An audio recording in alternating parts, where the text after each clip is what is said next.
पुस्तक रेगिस्तान का पेड़ और नीला पक्षी। पुस्तक के लेखक हैं सुरेश यादव।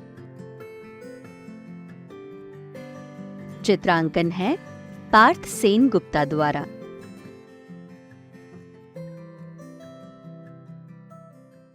रेगिस्तान में दूर कहीं एक पौधा बड़ा होने लगा। आसपास सब रेत ही रेत।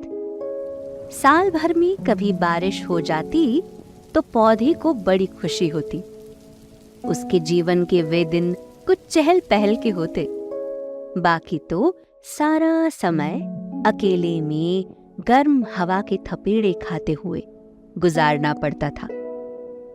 पक्षी भी वहां नहीं आते थे। भला जलहीन रेगिस्तान में कौन सा पक्षी उड़कर आएगा? एक बार एक बहुत सुंदर पक्षी यूं ही वहां से होकर गुजरा। वो एक आवारा पक्षी था। आवारा इसलिए क्योंकि उसने कहीं अपना घोंसला नहीं बनाया था और घूमना ही उसका काम था।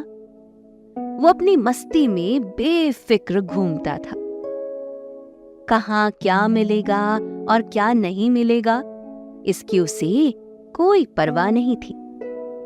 उसका जीवन तो आकाश के आनंद में पंखों के सहारे बीत रहा था।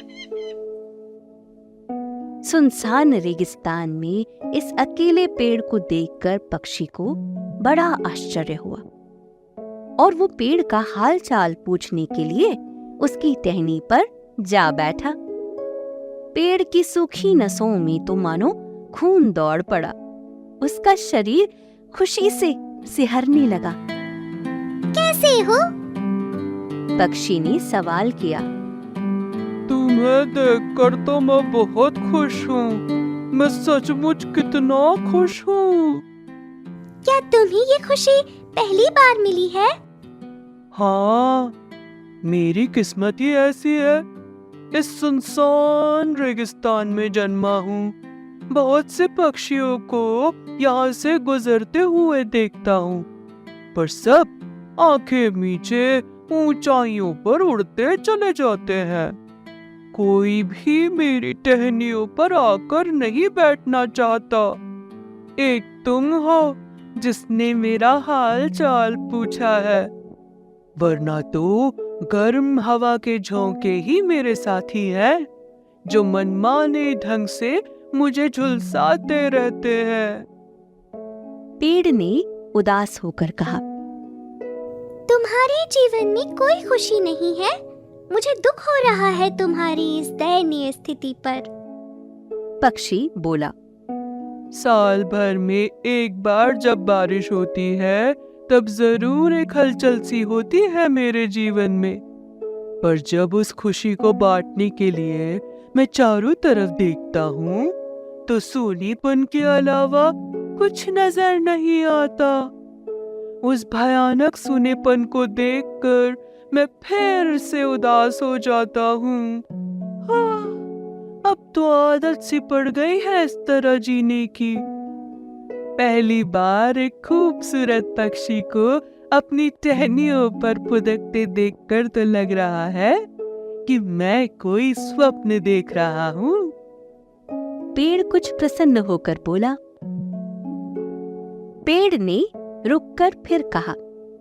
ऐ खूबसूरत पक्षी, तुम भी तो बोलो, तुम्हारा जीवन कैसा है? पक्षी ने जवाब दिया। मैंने भी जीवन में तिरस्कार सहा है। बचपन में ही मेरे माँ बाप मर गए थे। किसी तरह यहाँ वहाँ से दाना मिलता रहता है। उस दुख ने मुझे बहुत कुछ सिखा दिया। मेरा स्वभाव भी बदल गया। मुझे किसी का बंधन भी नहीं रहा। नए नए बगीचे घूमना, पहाड़ों की चोटियों पर अकेले उड़ना मेरा जीवन है। मुझे किसी के संग साथ की भी इच्छा नहीं होती। मैं तो एक घुमंतु पक्षी हूँ। ये कहकर वो हंसा और वहां से पंख फड़फड़ाता उड़ चला। पेड़ वहीं आंखें फाड़ता रह गया।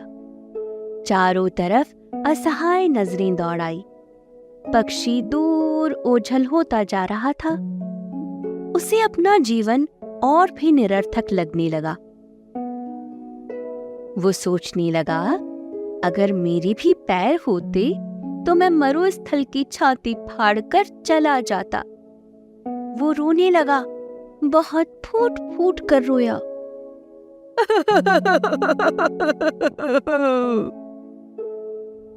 फिर सोचने लगा, किसी के जीवन पर मेरा अधिकार ही क्या है। पक्षी अपनी मर्जी से आया था, अपनी मर्जी से चला गया।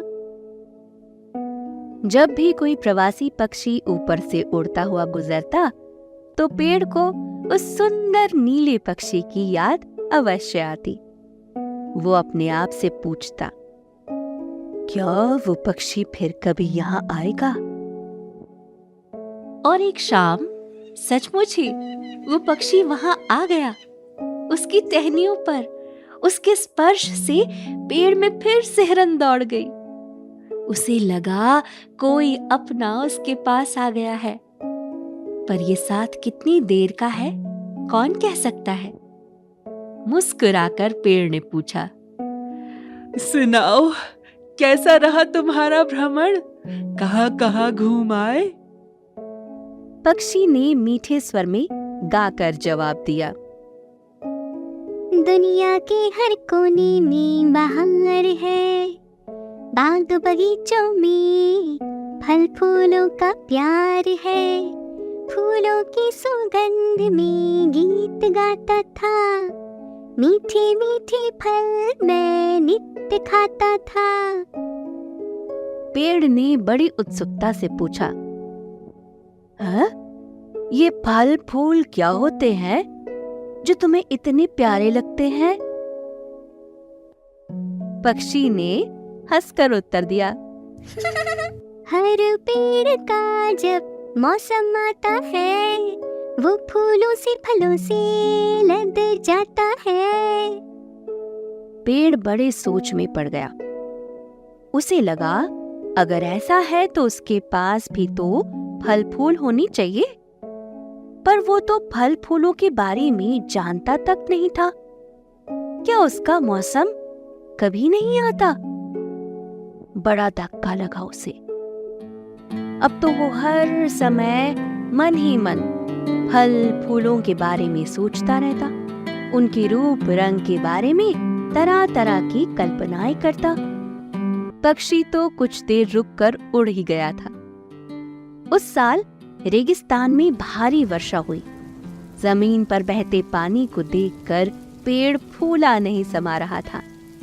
उसका रोम रोम पानी की बौछारों से निखर आया था। अंदर की चुस्ती फुर्ती में कब उसकी टहनियां दूर दूर तक फैल गईं, उसे पता ही नहीं चला। कुछ दिनों बाद पेड़ ने देखा कि एक नई निराली चीज उसकी टहनियों पर यहाँ वहाँ निकल आई है। उसका रंग भी बड़ा अनोखा है और वो पत्तों से कहीं ज्यादा कोमल है।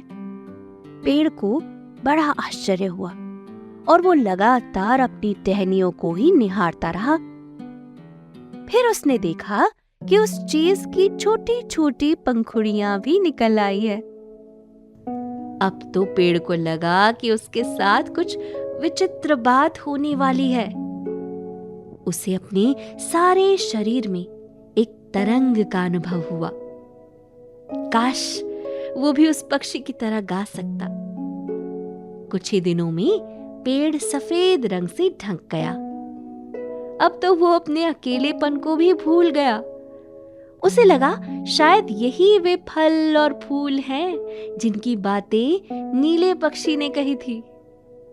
एक दिन बहुत सारे पक्षियों को अपनी शाखाओं पर चहकते देखकर तो पेड़ की खुशी का ठिकाना ही नहीं रहा। उसे हर पक्षी से प्यार हो गया। अब उसे किसी से कोई शिकायत नहीं थी। लेकिन एक बात से वो अब भी परेशान था। वो सोच में पड़ा हुआ था कि ये सफेद रंग की चीजें जिन्होंने उसकी टहनियों को ढक रखा है, ये फल हैं या फूल हैं? अगर ये फल हैं तो फूल भी आ जाएं तो अच्छा है, और अगर ये फूल हैं तो फलों का आना भी बहुत जरूरी है। उसकी इच्छा हुई कि इस बार नीले पक्षी को फल और फूल दोनों मिलने चाहिए। उसे पक्का विश्वास था कि उसका वो आवारा नीला पक्षी एक दिन अवश्य ही ठीक समय पर आ जाएगा। एक दिन पेड़ ने देखा कि हल्के पीले रंग की छोटी छोटी गोल चीजें भी उसकी टहनियों पर दिखाई पड़ रही हैं। धीरे धीरे ये चीजें बड़ी होकर सुंदर और चिकनी हो गईं। पेड़ की टहनियां भी बोझ से झुक गईं और कुछ तो जमीन को छूने लगी। अब तो पेड़ हर क्षण अपने दोस्त पक्षी का इंतजार करता। आखिर एक दिन आवारा नीला पक्षी आ पहुंचा। पेड़ ने उसके स्वागत में अपनी बाहें फैला दी। अरे मरुस्थल में फल फूल, ये मैं क्या देख रहा हूँ? पक्षी ने आश्चर्य से आंखें टिमटिमाई। पेड़ तो फल फूल और अपने दोस्त को पाकर आनंद के झूले में झूलने लगा। पक्षी ने जब अपनी चोंच पीली गोल चीजों पर मारी तो पेड़ का हृदय गदगद हो उठा। तब उसे पता लगा कि सफेद रंग की चीजें फूल हैं और पीले रंग वाली चीजें फल। लंबे मौन के बाद पेड़ ने कहा, प्यारे पक्षी, अब तुम्हें हर साल मीठे फल फूल यहाँ भी मिल सकेंगे। पर यहाँ तो हर साल बारिश होती ही नहीं है। पक्षी ने कहा। मेरे दोस्त, मुझे लग रहा है कि मेरी जड़ें जमीन में नीचे, बहुत नीचे चली गई हैं। मुझे ये जानकर बड़ा आश्चर्य हो रहा है कि वहाँ जल की धारा है। अब बारिश ना भी हो तो भी मेरी टहनियों पर फल फूल अवश्य लगेंगे। पेड़ ने बड़े विश्वास के साथ कहा।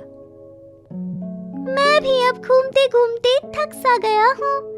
जी चाहता है अपना घोंसला इन्हीं टहनियों पर बना लूं।